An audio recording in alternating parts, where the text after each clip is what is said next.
இந்த பக்கம் இருக்கவங்க எல்லாம் பெண்ணின் பெயர் கொண்ட ஆண்கள், இந்த பக்கம் இருக்கவங்க எல்லாம் ஆணின் பெயர் கொண்ட பெண்கள். இப்போ ஆண் பெயர் கொண்ட பெண்கள் இருந்து தொடங்க போறோம். முதல் விஷயம், உங்க பேர் என்ன, ஏன் அந்த பேர் வச்சாங்க, இதை ஷார்ட்டா சொல்லணும், ஏன்னா எல்லாரும் சொல்லல. கரெக்ட்பா. அப்பாவுக்கு வந்து கிருஷ்ணர் பக்தி ஜாஸ்தி. சரி. அதனால வயிற்றுல இருக்கும் போதே பேர் வந்து கிருஷ்ணான் பிக்ஸ் பண்ணியாச்சு. அது ஆண் பிறந்தாலும் சரி பெண் பிறந்தாலும் சரின்னு வச்சாச்சு. சூர்யா. ஓகே. அப்பா வந்து லைஃப் பிரகாசமா இருக்கணும், பிரைட்டா இருக்கணும்ங்கறதுனால அந்த நேம் வச்சாங்க. ஓகே. தென் உங்க பேரு? என் பேர் சிவபிரகாசம். சிவபிரகாசமா? ஆமா. ஏங்க நான் அப்படி கேள்விப்பட்டதே இல்லைங்க. சிவபிரகாசம்னே பேரா? இப்படி ஒரு பேரை உங்களுக்கு வைத்ததன் காரணம் என்ன?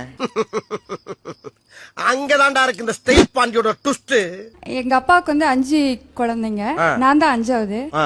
நான் பையனா இருக்கணும்னு எதிர்பார்த்தாங்க, இல்லன்றதுனால எனக்கு பையனோட பேரை வச்சு அழகு பார்த்தாங்க, பையனா பார்த்தாங்க. ஓஹோ, கதை இப்படி போகுதா? அம்மா வீட்டு பக்கம்லாம் என்ன பிரகாஷ்னு கூப்பிடுவாங்க, ஆ. பிறந்த இடத்துல எல்லாம் சிவான்னு ஓ, கூப்பிடுவாங்க. அப்பையும் கூட எதுவும் ஒரு பொம்பளை பிள்ளை பேர் கிடைச்சிரும் நீங்களும் பாக்குறீங்க. ரெண்டு பக்கம் நிக்நேம் வச்சாலும்